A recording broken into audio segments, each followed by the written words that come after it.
Enclave birds. Enclave birds. Birds. এডিসিনি জায়গা দিয়ে Udipur high জায়গা এখন সঠিক আইন প্রয়োগ খেলেন বাকি কিভাবে চলে না হয় চলে গো পয়েন্ট রুস্টার মেইনটেইন খেলেন বাকি কিভাবে চলে না হয় এনকাউন্টার বার্ডস আমরা মূলত আজকে টিওএফ কেন্দ্র কমিটি 7 দফা দাবি নিয়ে আজকে আমরা গণধর্নায় বসেছি। আমরা ইতিমধ্যে দাবিটাও আপনাদের সামনেও রেখেছি, তারপরে বলছি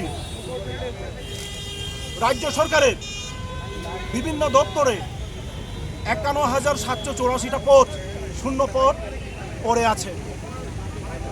তা পূরণ করার জন্য রাজ্য সরকারের কোনো হেলদোল নেই।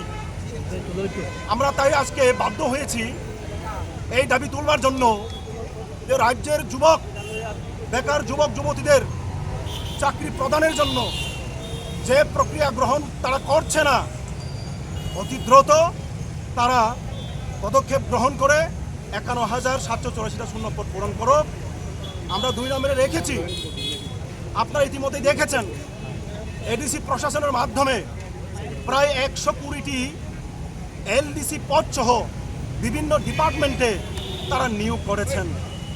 ইতিমধ্যে রাজ্যের স্বনামধন্য পত্র পত্রিকায় সেটা প্রকাশিত হয়েছে, রাজ্যের মানুষ অবগত হয়েছেন। এই নিয়োগ কোনো বিজ্ঞপ্তি ইন্টারভিউ তারা নেই। কিভাবে সম্ভব? চাকরি নিয়োগ করার ক্ষেত্রে যে নিয়ম সেটা ন্যূনতম সেটাকে তারা মান্যতা দেয়নি, তারা মেনেনি।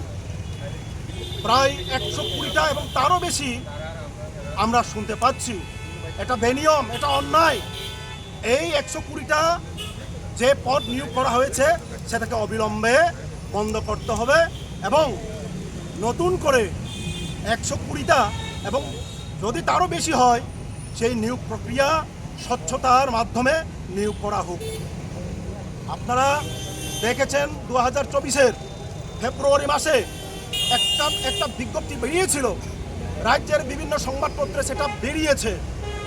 110টা ডেপুটি পিও এবং সাব জোনাল যে অফিসার সেই পদে টিটিএডিসি চাকরি নেবে এবং যথারীতি চাকরি নেওয়ার জন্য পরীক্ষা নেওয়া হয়েছে। পরীক্ষার প্রথম দফায় প্রশ্নপত্র ফাঁস হয়ে যাওয়ার কারণে সেই পরীক্ষাটা বাতিল হয়ে যায় এবং পরবর্তী সময়ে পরীক্ষা নিয়ে তারা রেজাল্টও সঠিকভাবে তারা প্রকাশ করেনি। এবং ত্রিপুরামাথার সুপ্রিমো হুবাগ্রা তিনি বলেছেন স্বয়ং ওনার ফেসবুক লাইভে 110টা ডেপুটি পিও এবং সাব জোনাল ডেভেলপমেন্ট অফিসার যে নিয়োগ প্রক্রিয়াটা উনি স্বচ্ছতার সাথে করবেন, কিন্তু 2 বছর পেরিয়ে গেল সেটা এখনো তারা নিয়োগ করছে না। আমরা দাবি তুলছি আজকে এই গণঅবস্থানের মাধ্যমে দ্রুত 110টা ডেপুটি পিও এবং সাব পিও পোস্টে চাকরি নিয়ে এটা নিয়োগ প্রক্রিয়া সম্পন্ন করা হোক।